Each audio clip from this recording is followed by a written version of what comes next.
La inteligencia artificial está aquí para ayudarnos y que cualquier persona que ahora esté planteándose si la inteligencia artificial le va, vamos a imaginar personas que todavía les quedan 20, 25, 30, 15 años de vida profesional.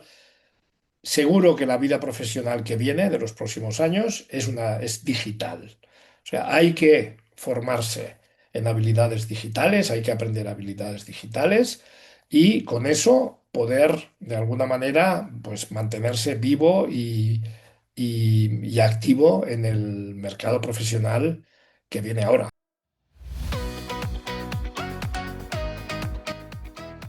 Bienvenida, bienvenido a la 13ª temporada del podcast Proyecta tu negocio digital, donde hablaré con expertos de todas las áreas digitales que te ayudarán a escalar tu proyecto online.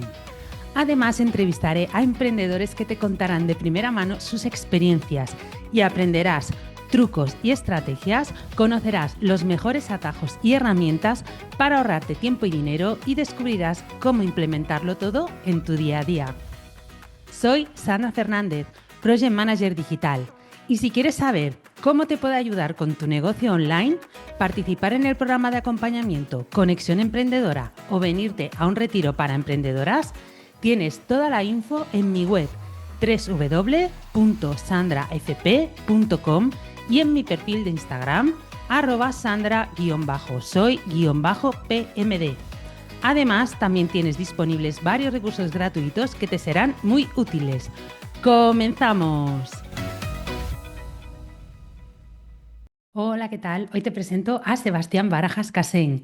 Él es un emprendedor y empresario con una destacada trayectoria en el mundo de los servicios profesionales y la tecnología. Inició su carrera en 1982 y junto a 4 socios lanzó en España un innovador proyecto tecnológico, una aplicación de gestión financiera para empresas. En esa época aún no se hablaba de emprendimiento como hoy se conoce. La empresa fue vendida en 1989 a Arthur Andersen, que con los años se transformó en Accenture, seguro que te suena. Durante una década trabajó en esta compañía, donde contribuyó al lanzamiento de la práctica de gestión del cambio y desarrolló un profundo interés por el aprendizaje y la conducta humana. Años después, fundó Ubicum, una escuela de tecnología que aplica metodologías avanzadas de aprendizaje. Actualmente, su objetivo es demostrar que el mundo del aprendizaje puede mejorarse radicalmente y que la inteligencia artificial obligará, finalmente, a transformar por completo el sistema educativo.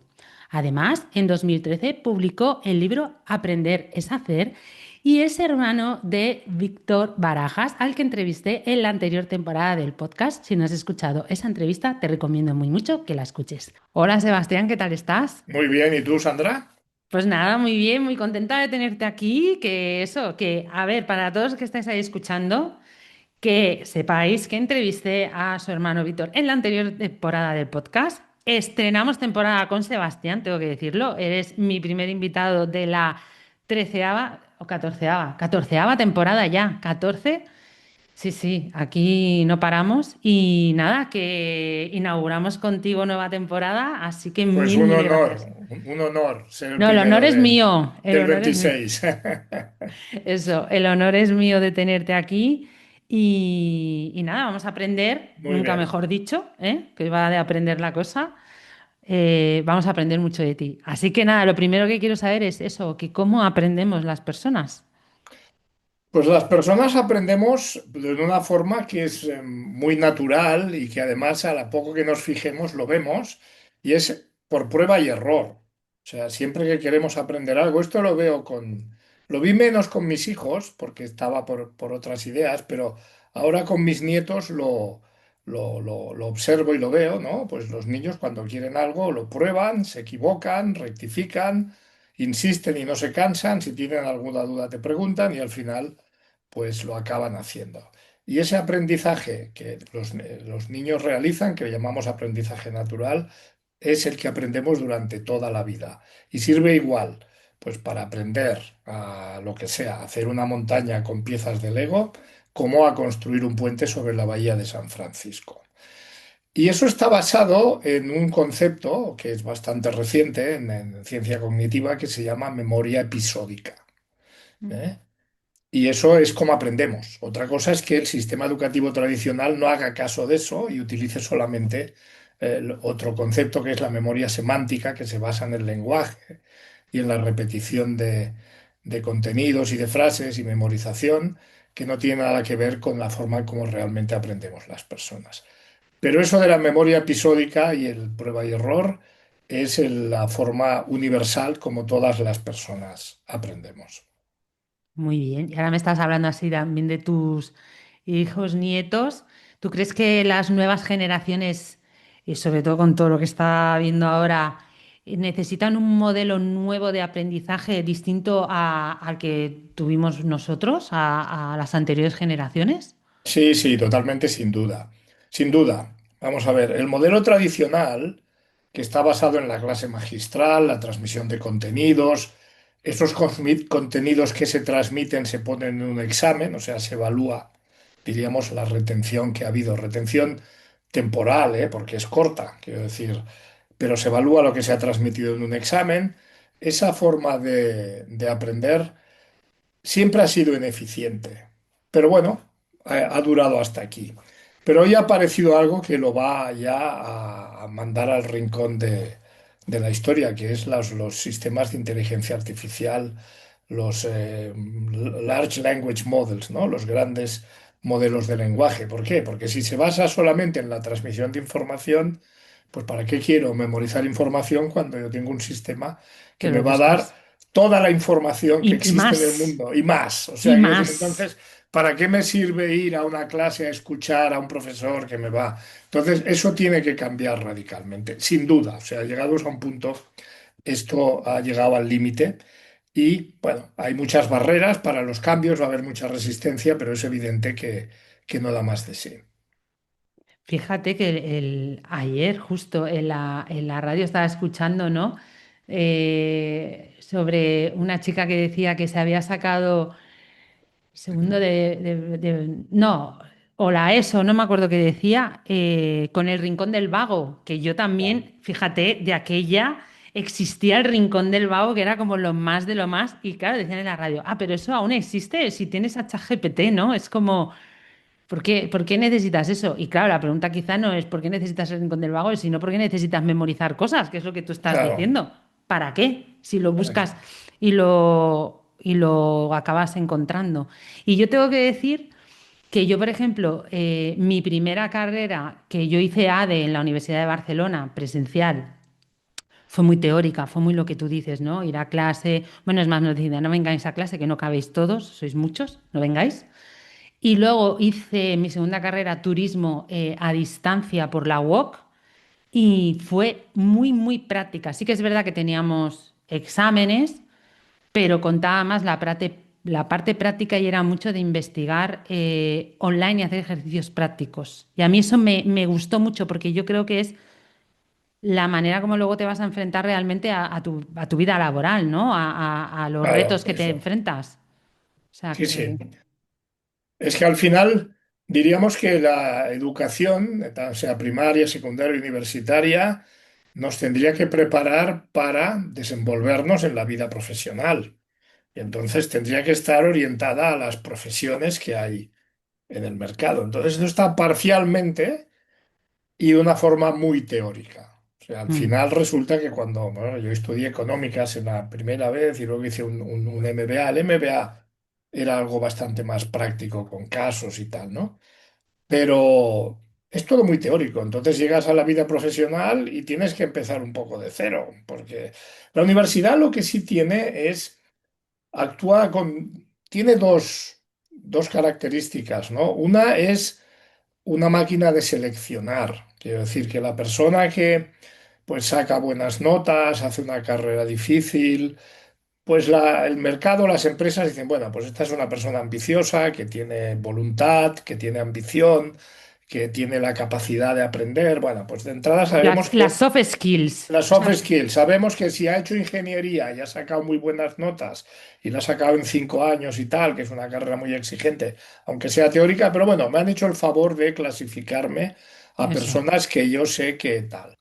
Y entonces eso es lo que hace la universidad. Y lo segundo es decir, bueno, y además me certifican, ¿no? O sea, me han certificado, pues si viene de el MIT, tiene una certificación mejor que si viene de la Politécnica de Nigeria, que no sé si existe, pero seguramente existirá con todos los respetos, pero es decir, Sí, al final sí. dices, tienes pues gente que el sistema lo ha ido clasificando en medida pues de evaluando un poco pues, su capacidad de aprendizaje, su ambición, su esfuerzo, su tesón, su constancia. Entonces, esas personas en el mercado pues ya salen, diríamos, de alguna manera dirigidas hacia un recruiter que dirá, bueno, yo quiero este tipo de personas y no aquel. Lo que sepa no dejen de saber es una segunda derivada. Ya se lo enseñaremos. Sí, porque al final yo creo que se evalúa mucho más, o yo, por ejemplo, en todo lo que mi carrera también que ha sido larga, se evalúa mucho más el ser capaz de desenvolverte, ¿no? Que todo lo que ya vienes aprendido, porque si yo soy de memorizar, me lo sé todo porque me lo he memorizado, pero luego te enfrentas a un problema y te quedas así porque Claro, no sé solucionarlo porque no me lo han dado aprendido. No, no, yo lo que quiero es que tú espabiles, que muevas el culo y que te busques soluciones, ¿no? Entonces, claro. coño, pabila un poco. Así que sí, sí. Y bueno, Pero ese es el tema, que al final las cosas funcionan porque, por suerte, la mayoría de las personas somos inteligentes. Y entonces al final, gracias. pues con todo lo que se ha hecho, sí, sí, pero tú llegas, tú lo ves. Entonces cuando tienes gente joven trabajando contigo, enseguida ves, pues muchos son inteligentes y con pocas instrucciones y con iniciativa y tal, pues empiezan a mover y empiezan y van aprendiendo lo que tienen que aprender. Y eso es así, ¿eh? Y lo que han hecho durante muchos años, pues nos cuesta decirlo, pero muchos de esos años, no digo que hayan sido perdidos, pero tienen muy poca aplicación En el en las mundo real. tareas de la vida profesional. Sí. Total. ¿Y tú qué alternativas crees que tenemos al modelo actual? Pues eso de clases, asignaturas, cursos, exámenes. Vamos, lo que tenemos hoy en día, básicamente. Bueno, sí, la verdad, esto es lo que hacemos en Ubicum. Yo tengo una escuela en donde enseñamos ingeniería de software y análisis de datos y machine learning. Y lo hacemos utilizando una metodología que está muy mal entendida, incluso ahora está hasta parcialmente desprestigiada, que es el aprendizaje por proyectos. Bien, es el learning Hombre, by doing. dímelo a mí que soy project manager digital, que soy Bueno, directora de eso está muy proyectos. bien, eso está muy bien. Pero me refiero que en el mundo educativo ha habido una oleada, de nueva pedagogía, le llaman y tal, que han intentado hacer aprendizaje por proyectos sin cambiar nada. O sea, mantener el aula, la clase y tal, y después cambiando nombres, y entonces ha habido una gran confusión y un enorme lío. Nosotros trabajamos, este concepto es goal-based scenario, o sea, un escenario basado en objetivos. Esto tiene una historia larga, de investigación. Esto se formalizó una persona con la que yo he trabajado durante muchos años, que falleció en el 2023, Roger Schank, que era un profesor en la universidad primero de Stanford, luego Yale, después en Northwestern, en Chicago, y fundó lo que se llama The Institute for the Learning Sciences, el Instituto para las Ciencias del Aprendizaje. Y allí se formalizaron todo este tipo de metodologías. Y básicamente es eso, es crear un escenario realista de una situación de negocio en donde el alumno tiene que ir resolviendo tareas para resolver un problema real. Bien, entonces siempre hay un objetivo dividido en subobjetivos. Cada tarea tiene un entregable concreto, si hay que construir algo. ¿eh? Tiene una serie de recursos, es decir, la teoría mínima necesaria en el contexto en la que la tiene que utilizar. Y después tiene un profesor, que llamamos mentor, pero es alguien que su función no es explicar toda la teoría de golpe y ya te apañarás, sino es, vas a hacer la tarea y yo te voy a acompañar. Te voy a dar las explicaciones mínimas necesarias, tú te pones a trabajar, te van a surgir un montón de dudas, te voy a decir cómo las puedes, dónde puedes encontrar respuestas y después evaluaré el resultado de tu trabajo y te ayudaré a responder las dudas que puedas tener. Y empiezas con la primera tarea, que es más sencilla, la segunda más compleja, la tercera, hasta que completas un ciclo y después pasamos al siguiente proyecto. Y eso funciona, ¿eh? Yo lo estoy haciendo para ingeniería de software y análisis de datos, que no podamos decir que son disciplinas sencillas y triviales. Y te garantizo que funciona. Y ese es el método, ¿eh? Y esto hoy en día, con la tecnología que tenemos, porque esto hace 30 años, cuando se empezó a hacer, no había internet, no, los ordenadores eran pequeños, etcétera. Hoy la tecnología lo permite. Ahora hay que saber diseñar esto y construirlo y después cómo implantarlo y distribuirlo con las tecnologías de la información que tenemos. Incluso estamos empezando a utilizar inteligencia artificial como soporte al aprendizaje del alumno, pero siempre en el contexto de tienes un objetivo, tienes que hacer una tarea y resolver un problema de forma evidente, o sea, dando un entregable, ya sea un documento escrito, ya sea haciendo un programa de ordenador, ya sea haciendo un plano, si estamos hablando de ingeniería, lo que sea. Y la inteligencia artificial se usa como soporte de recursos, de metacognición, en fin, hay varios tipos de agentes que se pueden o que se están empezando a utilizar para eso. Y ese es el camino, ¿eh? Ese es el camino realmente para salirnos del modelo este de asignatura, clase magistral, examen, que, bueno, pues como los jóvenes son inteligentes ya ni van a clase, lo dicen, ¿para qué tengo que ir a clase a escuchar? Si lo que me va a contar el profesor, se lo puedo preguntar a ChatGPT y se lo puedo preguntar 10 veces y me va a dar todas las respuestas a las preguntas que tenga. Cuando al profesor tengo que pedir hora, ir allí, escuchar en clase a uno que hace siempre preguntas que no me interesan nada, todo eso está completamente desalineado con la vida actual. Total, total. Y hablabas ahora también del tema de la inteligencia artificial. Entonces, ¿tú crees que la IA va a modificar la forma de enseñar también y de aprender? Bueno, es que esto, los conceptos los utilizamos de una forma. Vamos a ver, la forma de aprender, ya hemos dicho antes que era por prueba y error, y es ese camino. O sea, yo tengo un objetivo, desarrollo un plan de acción, cómo lo voy a conseguir, ese objetivo, que puede ser resolver un problema, crear algo nuevo, etcétera. Por ensayo y error me voy acercando y cuando me equivoco, me surge el razonamiento. ¿Qué me está pasando? ¿Por qué no sale? ¿Qué tengo que hacer? Y en ese momento, si yo tengo una persona experta al lado que me puede dar consejos, me puede orientar, pues me va acelerando mi proceso de aprendizaje. Eso es como aprendemos. Eso es cómo funciona un escenario basado en objetivos, como te he contado antes.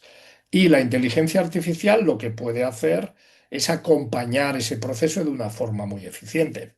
Porque imagínate, me voy a inventar un caso, ¿no? Pues un abogado o un estudiante de derecho y que está preparando bueno, en un curso que es haciendo un contrato complejo de fusión de dos empresas en derecho mercantil, que tiene una gran complejidad. Y ese escenario está bien definido. Bien, pues entonces cuando empieza a trabajar y tiene dudas, puede acceder a un sistema de inteligencia artificial entrenado para ese escenario en donde le pueda hacer preguntas y le pueda estar dando respuestas que serían las respuestas que le daría un experto, que le daría su jefe si estuviera disponible. Pero su jefe, como es un abogado caro y está muy ocupado, no tiene tiempo de ir a darle las respuestas.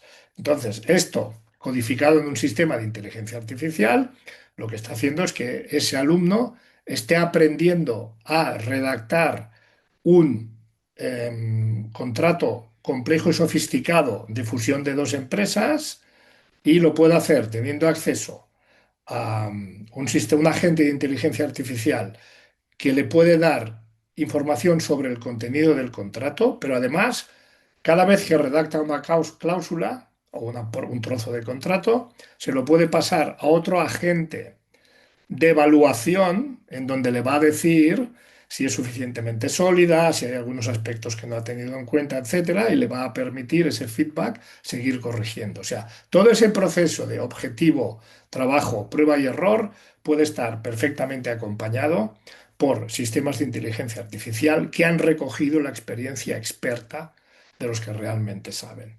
Y entonces eso tiene una potencia enorme. ¿Eh? Entonces, esto no es cambiar el sistema como aprendemos, sí es cambiar el sistema como enseñamos, cambiarlo radicalmente.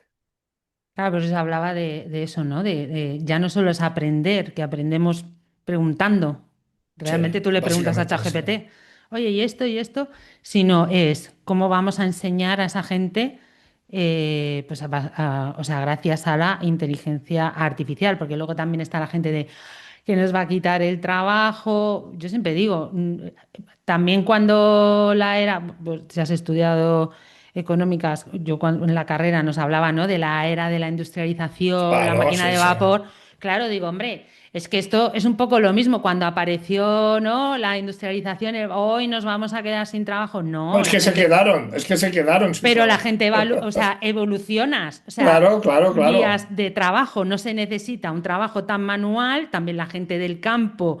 Pues tú imagínate si tuvieran que estar arando, pues yo que vivo en un pueblo, que estuvieran que estar arando como araban antes con bueyes y esto, pues no podríamos comer todo el mundo, sería No. imposible, no, no sería sostenible porque no podrías alimentar a toda la población que hay hoy en día arando con bueyes y a mano. Entonces, evoluciona, las cosas Eso es así. evolucionan.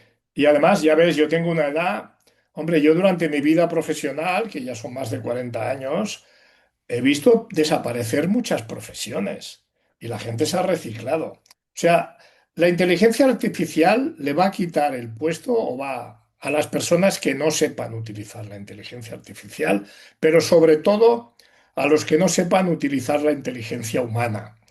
¿Vale? O sea, Total. la inteligencia artificial, a más inteligencia humana necesitamos. Entonces, la persona que haya desarrollado su inteligencia y sepa usar la inteligencia artificial tiene garantizado su puesto de trabajo. El que no haya desarrollado su inteligencia y no sepa utilizar la inteligencia artificial, ese está fuera del mercado. Eso es lo que va a pasar. ¿Eh?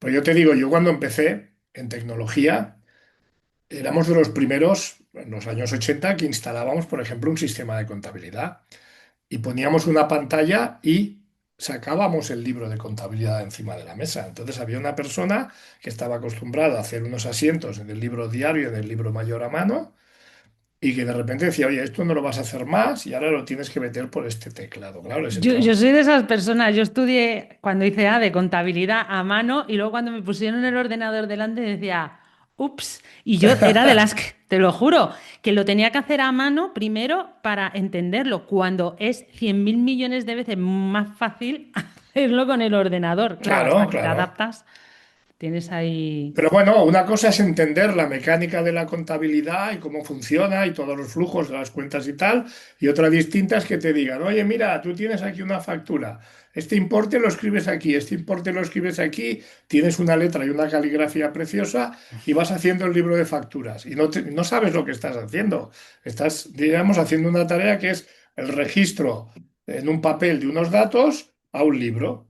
Entonces, claro, cuando viene alguien y te dice, no, esto lo va a hacer la máquina y tú tienes que entender qué estás haciendo, pues claro, si esa persona no entiende lo que está haciendo, pues la máquina lo elimina. Total, totalmente. Es, bueno, la ley de Darwin al final dice que no sobrevive el más fuerte, sino el que mejor se El mejor se adapta. adapta, al mejor se adapta, exactamente. Es que es tal cual, tal cual. Y por qué, por ejemplo, en las escuelas hay clases magistrales? ¿Tú crees que Uy, eso es seguirán muy habiendo? interesante. Pero ¿sabes por qué hay clases magistrales? ¿Cuál es el origen? Porque todo tiene un origen y todo tiene una explicación. Entonces, los griegos no tenían clases magistrales. Es más, los griegos no escribían. O sea, Sócrates no escribió nunca nada. Hablaba, ¿no? Hablaba. Los griegos Todo. iban allí, se juntaban y Y hablaban y charlaban. discutían y charlaban, hacía preguntas, ¿no? El método socrático. O sea, fue Ujú. Platón que, de alguna manera, en sus diálogos, que era discípulo de Sócrates, empezó a escribir. Pero sucede que, bueno, todo eso pues pasó por las caídas del Imperio griego, el Imperio romano y tal, y llegamos a la Edad Media. Entonces, en la Edad Media habían monasterios que fueron los que de alguna manera recogieron la parte más cultural, ¿no? Porque bueno, era una población en donde la mayoría de la población dispersa, iletrada, y entonces había monasterios que sí mantenían, hablaban latín, tenían un libro hecho a mano, que era la Biblia en latín, Y después tenían novicios, ¿no? Gente que venía de los pueblos o donde fuera y venían jovencitos a hacerse monjes. Entonces, en ese contexto, el lectio, ¿no? La lectura de la Biblia a un grupo de novicios, en donde había un monje que sabía leer en latín y un libro, uno solo porque eran caros de hacer, leer a los otros, el lectio, tenía sentido, era la única manera que podían hacerlo. ¿Eh? Y entonces, pues ahí se inauguró la clase magistral. Entonces, estos monasterios se convirtieron con el tiempo en escuelas de teología, después de escuelas de teología en escuelas de medicina y derecho de las primarias y algo de humanidades, pero bueno, las humanidades eran estudiar los textos clásicos, etcétera, y se mantuvo esta idea del lectio, del lecture, de la clase magistral. Y eso poco a poco, todo eso fue creciendo con los años y ha llegado hasta nuestra... ¿eh? ¿Y qué supone? Pues supone que hoy tenemos un montón de libros.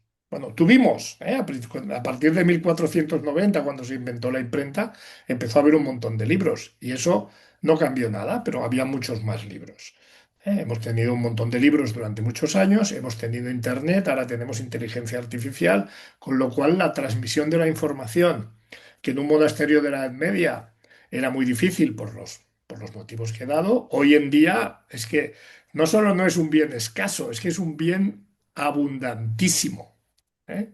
Pero no hemos sido capaces, se ha quedado eso ahí congelado y no hemos sido capaces de cambiar la clase magistral. Tiene un segundo apoyo y es que es económicamente eficiente.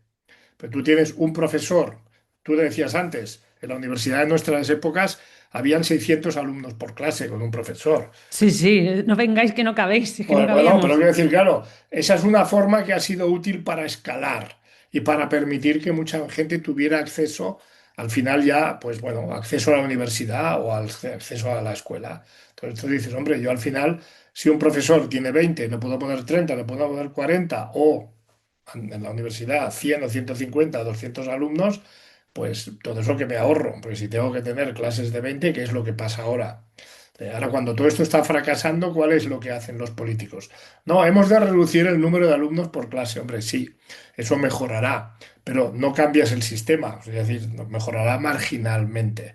Pero la idea está clara, o sea, si yo tengo un profesor y le puedo meter 25, 30, 40 alumnos, pues optimizo mucho los costes.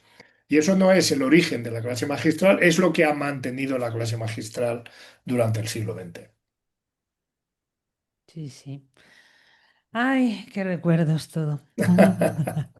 Y, por ejemplo, hay mucha gente que está escuchando que se dedican a enseñar, pues a enseñar idiomas, a mentorizar, a un poco, ¿no? Pues eso, a mostrar sus conocimientos y cómo podemos diferenciar nuestra manera de enseñar ante tanta competencia, porque al final es eso, ¿no? Ahora mismo hay ¿no? Lo tenemos tan al alcance, ¿cómo nos podemos diferenciar? Bueno, pues la diferenciación está en hacer algo diferente. Ese es el tema. Entonces también un poco en garantizar el resultado. ¿Eh? El tema con la educación, porque aquí vamos a separar. Si alguien enseña idiomas en una escuela privada que es suya, pues bueno, tendrá que encontrar la forma de decir yo lo hago distinto. De hecho, la mayoría de escuelas de idiomas que ahora salen, todas hacen el learning by doing. O sea, vienes aquí, vamos a conversar, vamos a tener, no vamos a estudiar gramática. O Ah, sea, díselo a mi profe de C1 que me tiene harta con la gramática. pero bueno, ¿qué estás? ¿Pero de qué idioma? No, no, de inglés. De inglés. La Sí, verdad es que los ingleses no pero es la escuela estudian oficial de gramática. idiomas, tengo que Bueno, decir. Entonces, como es una escuela oficial que es del Estado, yo creo que, pues eso. no, pero es que es curioso porque los ingleses no estudian gramática. O sea, la gramática No, inglesa, la los, estudiamos nosotros. sí, nosotros los que estudiamos inglés, que no somos ingleses, estudiamos gramática, pero los ingleses propiamente no. Hacen comentarios de texto, redacciones, conversaciones, hablan, etcétera, y aprenden a hablar, pero no estudian gramática. De hecho, estudiar gramática no te enseña a hablar. O sea, los niños aprenden a hablar sin tener ni idea de gramática, ni idea, ¿vale? O sea, eso es así. Eso es una prueba. Le voy fácil. a pasar esta entrevista a mi profe de inglés. No, yo la verdad es que todo esto que digo me hago muy impopular con los profesores, porque yo estoy en el otro lado, pero es igual, quiero decir, es parte de mi papel y de mi trabajo. Pero es evidente que los niños, ¿tú tienes hijos? Sí, pero a mí ella tiene 20, mira, va a la universidad, Bueno, hace pero acuérdate, psicología. acuérdate cuando era pequeña, ¿verdad que tú no le diste clases de gramática y aprendió a hablar? Es que es una evidencia. Y bilingüe, que es Perfecto. catalán-castellano. Pues imagínate, como aquí sí. Pero es que esto es una evidencia. O sea, los niños aprenden a hablar sin saber gramática. Por lo Total. tanto, otra cosa es que después, pues si te dedicas, si quieres profundizar. Mira, por ejemplo, yo hablo fluido en catalán porque yo con mi padre hablábamos castellano y con mi madre catalán, aunque entre ellos hablaban catalán, pero soy Como yo. completamente bilingüe. Ujú. Pero no sé escribir en catalán. Escribo, ¿eh? Porque tengo los correctores y ahora con ChatGPT me he hecho un agente para que me ayude y tal. Pero yo, como no estudié, no aprendí a escribir en catalán ni de Sí. esto, ni había libros, ni había nada, hasta que fui ya bastante mayor porque estaba prohibido, pues Mm, yo escribo mal en catalán, escribo peor que esto, pero lo hablo. Entonces, un claro. tema es hablar. Para hablar no necesitas gramática. Y otro tema es escribir. Y para escribir necesitas ciertas reglas de la gramática que no se trata de memorizar gramática, ¿eh? Pero hay cosas, pues sí, la ortografía tal que es muy visual, necesitas leer, necesitas escribir, necesitas que haya corrección, y esto por suerte con los correctores de Word hace muchos años, y ahora con los sistemas de inteligencia artificial, pues te ayudan, y si te fijas vas viendo cómo se construyen las cosas, pero eso no es estudiar gramática, es aplicar gramática para escribir bien. Pero esto es así, ¿eh? Entonces... Hay que hacerlo diferente. O hay que hacerlo sea, diferente, hay que hacerlo diferente. Y te iba a decir, el problema es que cuando es la educación, uno de los problemas, y no me gusta decir problema, pero quiero que se entienda bien, vamos a ver, que todo el mundo tenga acceso a una buena educación es un gran logro social, y esto se ha conseguido, bien, que todo el mundo pueda acceder y lo paga el Estado. Pero por otro lado, cuando es gratuito, la gente lo valora menos. menos, Y total. después, al ser gratuito y tener el monopolio de la certificación, pues entonces no tienen ningún incentivo para cambiar, ¿no? Pues oiga, esto se hace así, si usted lo quiere, aquí es de gratis, yo le daré un título conforme ha hecho el bachillerato, conforme ha acabado la carrera de biología o lo que sea, y este es el pacto. Si le gusta bien y si no, usted, usted sabrá. Entonces, esto es lo que hay y no tienen incentivo para cambiar todavía. Claro, si tú eres una escuela privada, pues tienes que buscar algo diferente, que es lo que estamos haciendo en Ubicum. Es buscar un modelo distinto que te garantice un aprendizaje, que sea Un algo más aprendizaje real. real, que lo puedas aplicar al día siguiente en tu puesto de trabajo. Qué bueno. Más cosas así hacen falta. Y otro de los problemas que hay, que era justo lo que tú hablabas, ¿no? Es la falta de motivación. O sea, ¿cómo podemos hacer que los alumnos no pierdan esa motivación, ¿no? De eso, ¿no? De que no te hundan en la miseria, como me están hundiendo a mí en inglés. Que yo me automotivo sola, tengo que decir, ¿eh? No, pero tú te automotivas porque te interesa aprender Sí. inglés, pero sobre todo entiendo porque quieres tener el certificado oficial de la escuela de idiomas. Pues, realmente, o sea, si te digo la verdad, en mi caso particular, me encanta aprender. O sea, de hecho, no hago otra carrera más, que sería la tercera, pues porque ya me cuesta un pastizal, que yo quiero hacer criminología, si no también la haría. Y me encanta aprender, o sea, porque me apasiona aprender. Y entonces el inglés, por ejemplo, es una lengua que siempre, pues tal, pero si no la practicas, pues la pierdes, que ese es el problema, no practicar, pues lo pierdes. Y entonces fue como, bueno, voy a volver a retomar el inglés, que siempre lo he tenido, porque teniendo turismo, pues lo tienes, pero era por no perderlo, básicamente. O sea, que por eso me automotivo yo. ¿Sabes? De decir, si vienes aquí, básicamente por no perder el inglés, pero ya es como de amor propio, decir, pues por mis narices que yo me voy a sacar aquí el C1 y el C2 y porque no hay más, Bueno, ¿sabes? porque tú tienes una motivación intrínseca. Sí, yo me automotivo mucho. Pero fíjate, Pero mucha gente falla, ¿eh? De Sí, que yo sí, de la clase sí, de los que éramos al inicio a los que somos ahora y solo llevamos 3 meses de clase, ya te digo que eso ha caído en picado. eso es así. Pero ¿qué sucede en las escuelas, en los colegios, en los institutos? Vamos a, y en la universidad también, pero vamos a poner lo que es la educación primaria y secundaria, que es donde es obligatorio, ¿no? Y entonces no tienes opción, tú eres un niño de 14 años, de 10 tal, y pues tus padres te llevan al cole porque tienen que llevarte, si no hasta les caería una multa. Y tú vas al cole y llegas allí y entonces tienes un profesor, primero que hoy en día, o sea, yo soy de una generación, tú eres mucho más joven, en donde vivíamos una sociedad que era eh, obediente. O sea, sobre todo se premiaba la obediencia y la homogeneidad. Esto es como hay que ser, estas son las reglas, tú tienes que cumplir, y se penalizaba fuertemente la desobediencia. Con lo cual, cuando nosotros íbamos al colegio, normalmente colegios religiosos, pues eras obediente porque todo te hacía ser obediente. Entonces cumplías con lo que... ¿Estábamos motivados? No. ¿Tenías interés por lo que hacías? Muchas veces no. Ahora, éramos cumplidores. Hoy, yo creo que por suerte, no estamos en una sociedad donde se premia la obediencia absoluta, a la jerarquía, a la homogeneidad, sino que hemos educado a nuestros hijos en la diversidad y en otros temas y que pueden decidir. Con lo cual, cuando van a un sitio en donde les empiezan a contar cosas que son irrelevantes, que no les interesan nada, pues hacen check out. Dicen, "Oiga, a mí qué me cuentas, si esto a mí no me interesa". Entonces, yo cuando tenía a mis hijos en el colegio, era parte, como siempre me ha interesado este tema, del AMPA, de la Asociación de Madres y Padres, ¿eh? Y colaboraba en estos. Antiguamente APA. Después se llama APA, bueno, pues el APA, Primero Asociación. era el APA, ahora ya es el AMPA. Vale, perfecto. Pues yo era, en esa época ya era AMPA. Ajá. Entonces, sí, porque eran mis hijos, no yo. Yo cuando estudiaba en el cole no había ni APA, o sea, no había nada. O sea, mis padres yo creo que no fueron nunca a hablar con un profesor.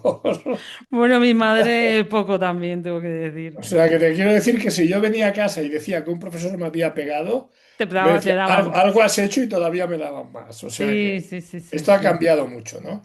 Pero lo que digo es que entonces allí se discutía ya, y te hablo porque esto puede hacer pues 15 20 años, ¿eh? Mis hijos ya tienen más de 30, o sea, cuando iban al colegio, pues tenían entre hace 15 o 20 años. Y se discutía sobre la cultura del esfuerzo, que este es otro de estos temas que siempre pululan por ahí.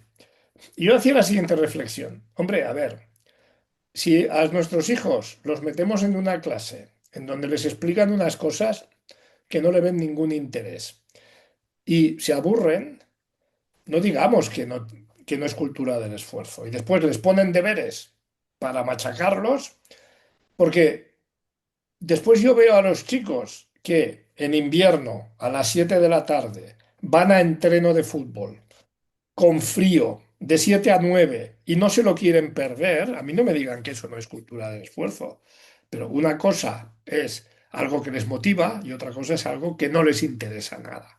Entonces, el primer factor del aprendizaje es la motivación. Si tú no estás motivado, no haces. Y esto lo que tú me decías, en los adultos, hombre, yo tengo una motivación justita. Voy a una clase donde me están machacando con gramática y digo, oiga, a mí esto no me interesa, me voy. Pues ¿Eh? imagínate cómo soy de motivada yo. Tú eres muy motivada, eso te lo puedo decir porque sería, ¿vale? Entonces, lo primero es la motivación. Y para tener motivación hay que ver cuáles son sus intereses. Entonces, cuando alineas los intereses del alumno con lo que le estás ofreciendo, consigues la motivación. Y todo el mundo tiene una motivación.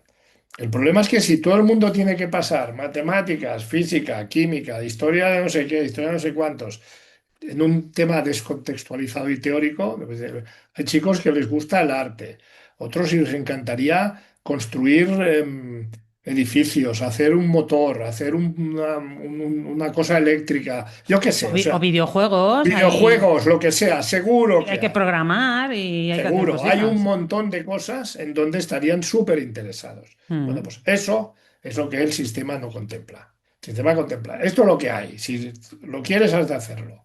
Entonces, por eso hay estas tensiones. Los profesores tienen alumnos que no les interesa nada, les ponen deberes y ahora estos 2 últimos años, yo te pongo unos deberes, llego a casa, le digo a ChatGPT, oye, me han hecho estas preguntas, me da las respuestas y mañana se las paso al profesor. Y el profesor se queja, pero digo, coño, si yo creo que es que son muy listos, están haciendo pues lo que tienen que hacer. O sea, si usted me hace unas preguntas que yo no veo ni motivo para que me las haga, que no me interesan nada, y tengo una máquina que me lo va a resolver, pues ya está resuelto. ¿Qué quiere que le haga? Póngame cosas interesantes y veremos cómo trabajamos juntos. Total. Mira, yo estoy pensando también que otro de los fallos que veo, que tienes que aprender de todo, literatura, porque al final es cultura, que está muy bien y creo que es necesario, pero creo que falta mucho la parte más realista en, ¿no? En la educación obligatoria de enfrentarte a una entrevista de trabajo, de saber pedir una hipoteca o un crédito, de entender una nómina, o sea, claro, hay mucha gente que con 18 años deja de estudiar, que esto también es otra cosa, que parece que todo el mundo tenga que tener una carrera y no. Entonces, bueno, y no todas las carreras te van a enseñar a entender una nómina o a enfrentarte a una entrevista de trabajo o a pedir una hipoteca, ¿sabes? Entonces, creo que ahí falta también un poco de más practicidad de lo que te vas a encontrar. O sea, lo que nos vamos a encontrar todos en el día de mañana, porque tarde o temprano vas a tener que pedir un préstamo para un coche, para una casa, para lo que sea, vas a tener que entender una nómina o si eres autónomo, como mi caso, entender qué impuestos tienes que presentar, cómo funciona, por mucho que delegues, que yo soy muy partidaria de que hay que delegar en gestorías y fíjate que yo soy financiera y lo primero que hice fue eso, pero tienes que formarte para entender todo eso, porque al final es lo que te vas a encontrar en el día a día y todo eso falta, no está. No, y esto es totalmente cierto. Y el tema es entrenar a las personas a aprender por sí mismas y a hacerse las preguntas adecuadas, porque, a ver, yo no sé cómo se enseña a pedir una hipoteca. Se puede hacer, pero me refiero que al final una persona inteligente y que tiene confianza en sí mismo y que ha aprendido a hacer un montón de cosas prácticas, al final dice, bueno, vamos a ver, tengo que pedir una hipoteca. Hoy en día, hoy, ¿eh? O sea, antes esto no, porque, pero hoy en día decir, muy bien, me voy a YouTube, seguro que hay 8.000 vídeos en donde te dicen lo que es una hipoteca. Me voy a ChatGPT, o sea, me digo, primero, ¿qué es una hipoteca? Em, ¿Qué significa tal? Voy investigando un poco y me hago una primera idea, con unas cuantas preguntas de qué es una hipoteca. Pues es un préstamo que tiene una garantía, qué tal. Incluso yo le pido al ChatGPT, oye, dime cuáles son las cláusulas más conflictivas de un contrato. Pero eso es aprender a razonar y aprender realmente a desenvolverte en la vida. Pero yo, por ejemplo, estoy pensando en el modelo que tú hablabas, ¿no? De proyectos, pues un proyecto podría ser, oye, vais a pedir una hipoteca, vais a ir a comprar una casa, que primero, primer proyecto, comprar una casa con unas características. Una vez has comprado la casa, segundo proyecto, pedir la hipoteca, ¿no? Porque tienes que pagar una Sí, entrada, sí, sí, total, se puede hacer, tienes que sí. negociar unas condiciones, es que además, porque nosotros hemos comprado la casa hace un año y poco y son 4 casas que salieron a la venta y ninguno hemos pagado lo mismo. O sea, y son las 4 casas iguales. Con eso te lo digo todo. También es verdad que mi chico es de los que se hacen sus comparativos, porque él es muy ingeniero, bueno, es ingeniero informático. Entonces, él hizo ese ejercicio práctico que yo creo que es lo que tú dices, ¿no? Tienes ese proyecto, bueno, además del jefe de proyectos, yo creo que ahí se ve claro cómo se ejecuta esa forma de aprender. Yo tengo esto, tengo que negociar esto, necesito esto, estas son las condiciones que yo puedo acceder con mis condiciones y voy a conseguir ese objetivo. Además, esto tenía la complicación que es una casa del Sareb, del Banco Malo, que funciona muy distinto porque va como por subasta, ¿sabes? Fue un rollo muy grande.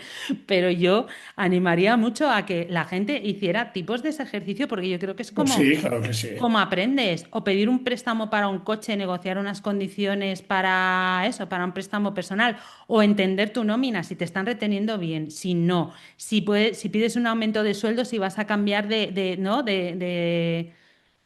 Pues eso es ponerte el ejercicio de, oye, tienes este supuesto, ¿cómo lo solventarías? O como tal.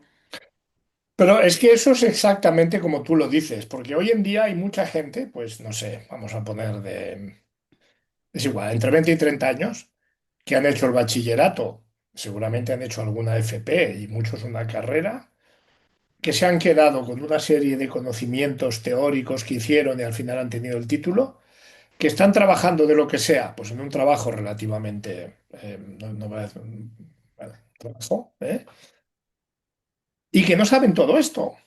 No. Y no se les ocurre, ni siquiera tienen la interés de...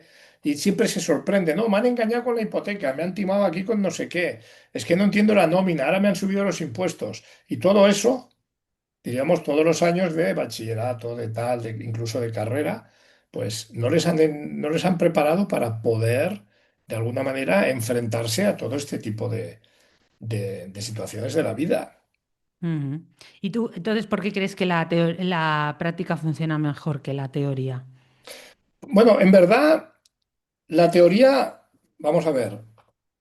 La teoría va después de la práctica. Siempre es así, ¿no? Esto cuando alguien me lo discute hay una fórmula muy sencilla, es decir, dice, no, primero tienes que saber la teoría y después la práctica. Entonces digo, bueno, si esto fuera cierto, el que inventó la rueda se supone que fue primero a la Universidad de la Rueda en la prehistoria para aprender a hacer la rueda, con lo cual supone que había alguien que la había inventado antes, con lo cual no podía inventar la rueda. Entonces, Esto es como lo de la gallina y el huevo, ¿no?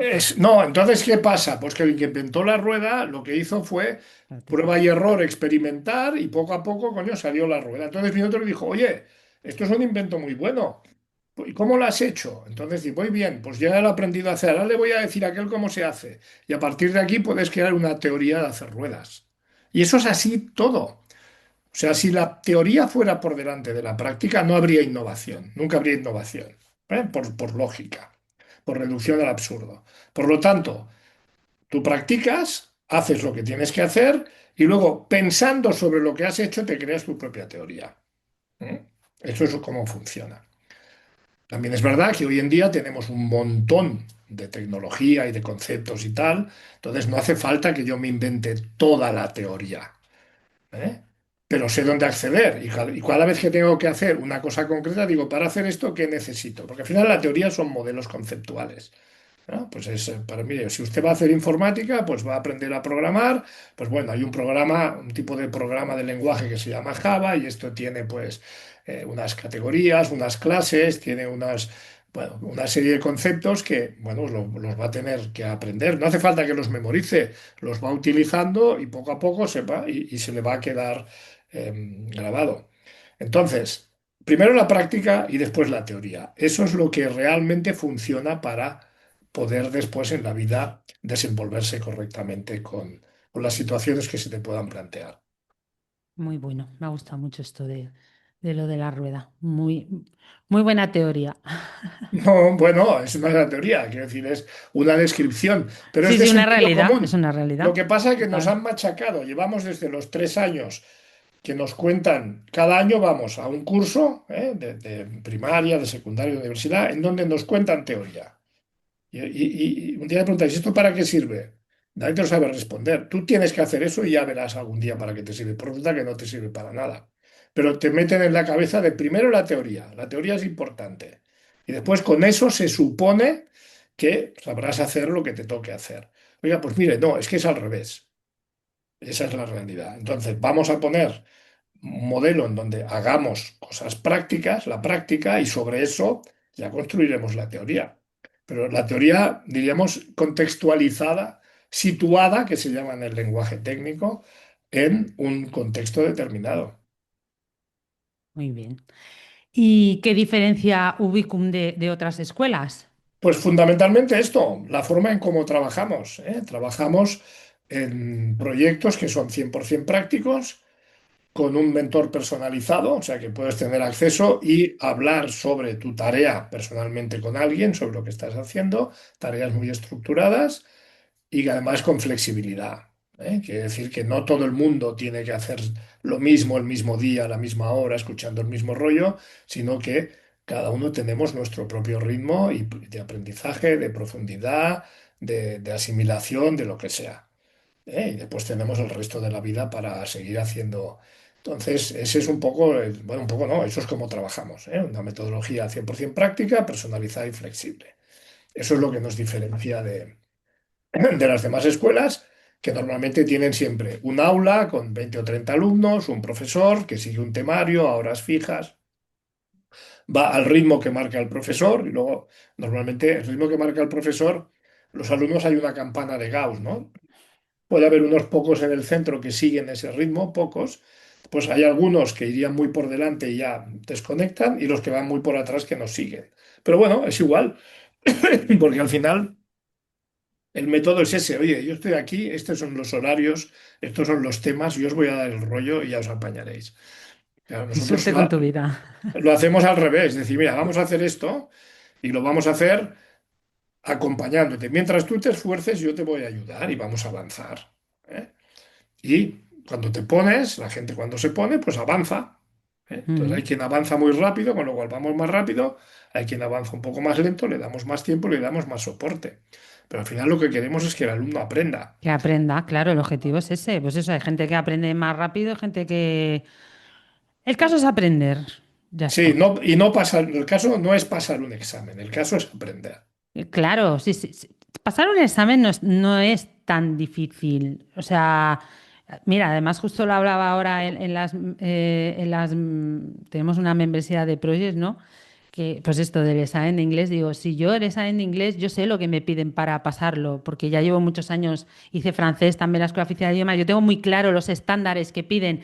Digo, pero es que yo termino el examen, salgo por la puerta y a mí la gramática se me ha olvidado, porque no me Ya, interesa claro. nada. Entonces, yo sé que para pasar el examen me piden unos estándares de gramática, que es unos conectores, poner reflexivas, unas frases tal, en pasado, no sé qué, pues te aprendes, te memorizas con que le metas tres o cuatro, que es lo que te van a pedir, y en el oral lo mismo, pues ya está, ¿sabes? Entonces es como, es eso, yo lo veo muy, como muy absurdo, es como, mm, Pues es la base del sistema, ¿eh?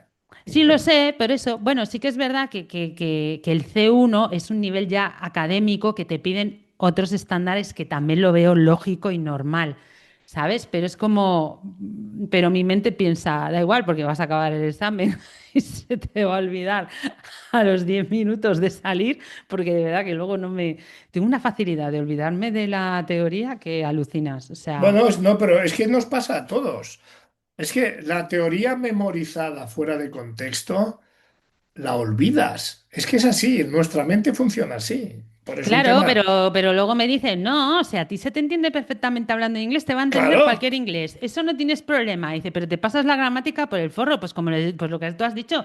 Digo, pero es que tú cuando has visto un inglés o un español hablando gramaticalmente correctamente, nadie, ni en castellano, ni en catalán, ni en ningún idioma, es que es más, resulta hasta pedante, a no ser que sea en un contexto más académico, formal, que tengas que dar un discurso, que entonces, evidentemente, pero para eso tenemos a ChatGPT, que nos lo puede hacer y ya, o sea, que es un poco eso, ¿no? Es para qué necesito yo aprender a escribir un discurso o una redacción en un inglés académico cuando ahora mismo lo va a hacer la inteligencia artificial.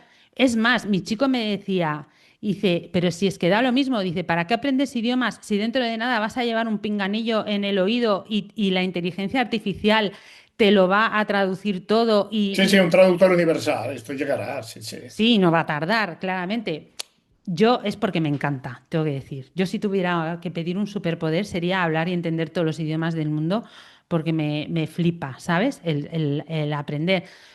Pero es eso, yo querría más práctica Pero real. fíjate, incluso te diría, mira, los escritores profesionales que escriben novelas, ellos escriben y después tienen un corrector Editor, ortográfico y el editor hace trabajo de corrección y les exacto, corrige las frases y les tal y todo. los errores y todo. O sea que incluso el que se dedica profesionalmente a escribir, y esto lo vemos también en los periódicos, como han reducido tanto las plantillas y los costes, antes había correctores, todos los artículos pasaban por un corrector, ¿eh?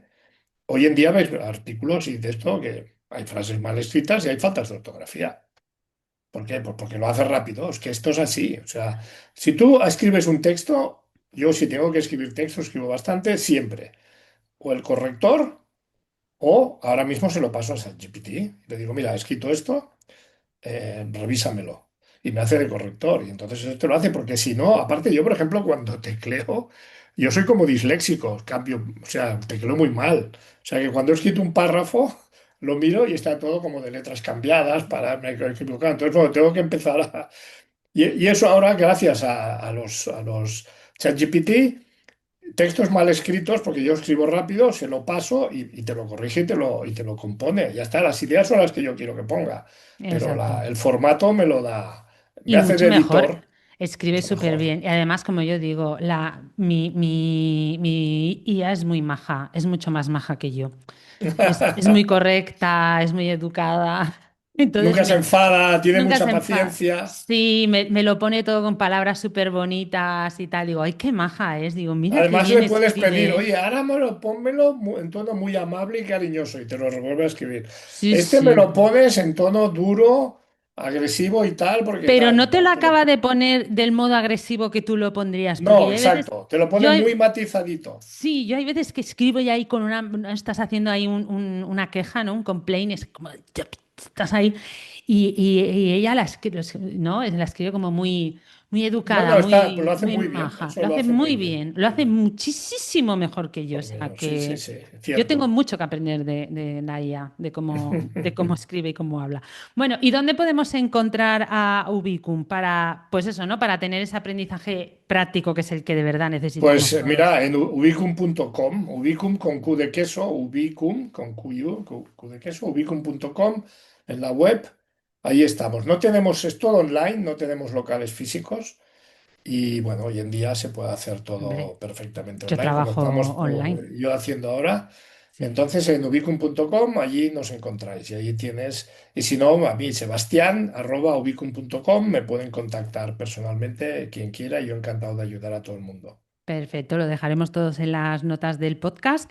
Y antes de acabar, un consejo final, eso que te encantaría que se les quedara grabado, sí, de todo lo que hemos hablado. Pues, a ver, yo lo que diría, por ejemplo, con el tema de la inteligencia artificial, que no le tengan miedo, ¿eh?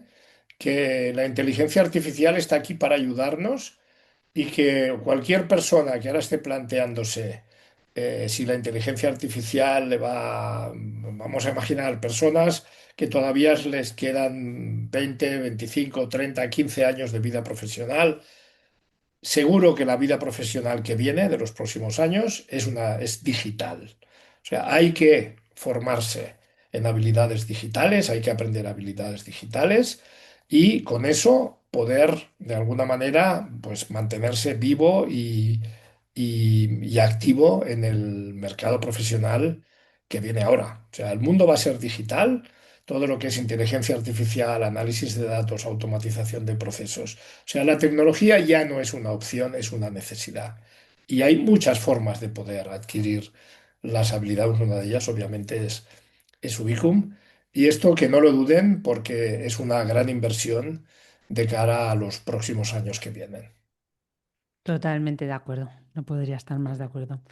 Pues nada, Sebastián, me ha encantado. De verdad que tienes una visión que creo que es la que hay que tener. O sea, no concibo el futuro de la educación ni del aprendizaje de otra manera que no sea como tú has dicho. Creo que hace falta un cambio de concepto muy importante y adaptarse mucho a las instituciones públicas. El tema de la burocracia es horrible.